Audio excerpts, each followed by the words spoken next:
We make natural wine in South Africa. I mean, that's what we do. Always have, and I think we always will. For natural wine, it's definitely, it's about getting it as pure as possible. So if your vineyards aren't good to start with, you can't make these wines that stand alone. That is just a grape on its own. Just a grape in a bottle fermented. That's what it comes down to.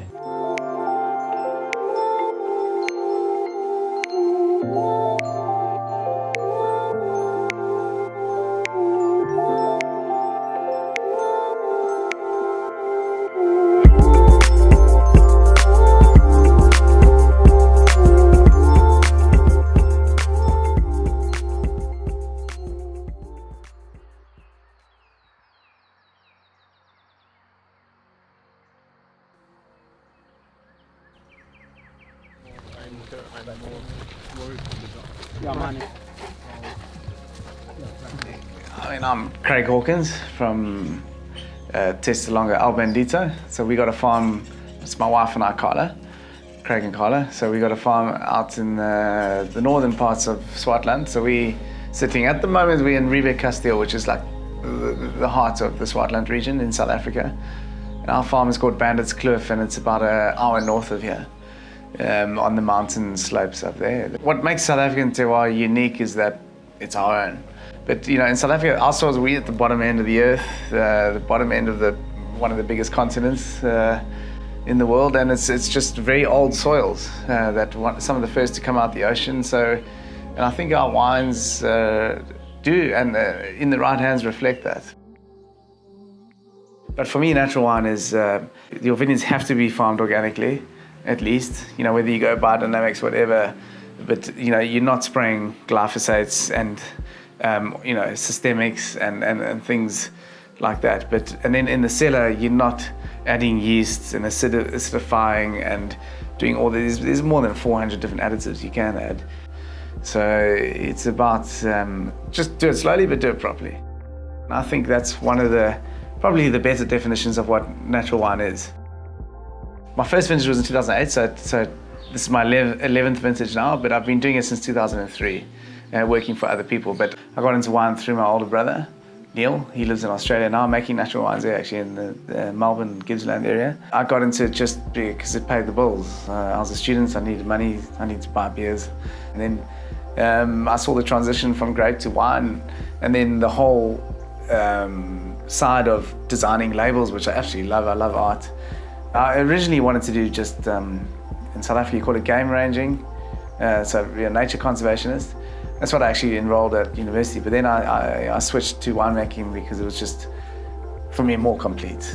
And there's a lot more facets to it. There's farming, which you do 90% of the time, and then there's the winemaking, and then there's the creative side, like the labeling and meeting guys like yourself, and actually selling the wine, and the business side, which I really love.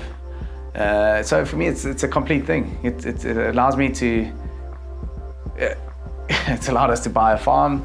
It's allowed me to buy a wedding ring that I could use to propose to Carla, because it wasn't cheap. You know, it's allowed me to travel, to meet people, meet new cultures, meet new foods. So without wine, I'd probably just be stuck here, you know, with my group of mates and drinking beer on a Friday. I still do that, but now I have a bigger circle of friends, and that's due to wine.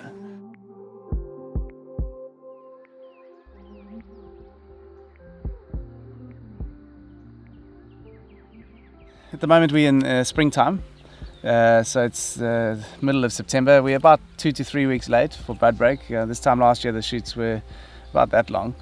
That's due to we've had quite a cold winter by our standards, cold and wet, so which was much needed. We've just come out of a drought, and the vines needed some time to recuperate. So I think they just nature shows you that they just needed some time to sleep a bit more. But it has been quite cold, so. My gut feeling now at the moment, I think it's looking like the harvest should be at least 2 to 3 weeks later than normal, which is a good thing. It gives the vine a bit more time to rest and recuperate from last year's drought, which was devastating.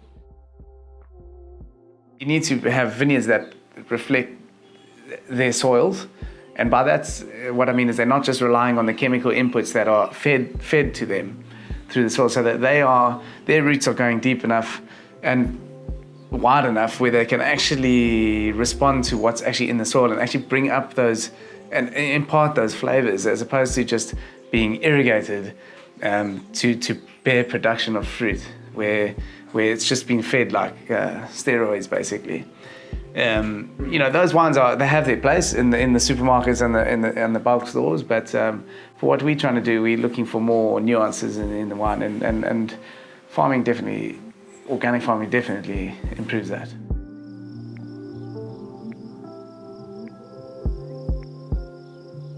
I mean, for the first time I'm drinking our wine, it's generally, it's going to be quite a light style. I like to call the wines elegant but powerful at the same time, because there's a lot of, if you want to just sit next to the pool and drink it, you'll smash a bottle easy. But if you want to sit down and with some food and with your partner and enjoy the wine and think about it, there's definitely complexity there. It's a clean flavor, but it's you're gonna have pure fruits, you're gonna have acidity, clean acidity, but you're gonna have like a salty, a freshness. It's like taking a dip in the ocean.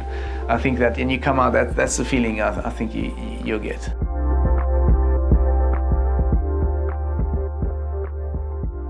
I really love you guys. I mean, I think the world is moving that way. Organic vineyards.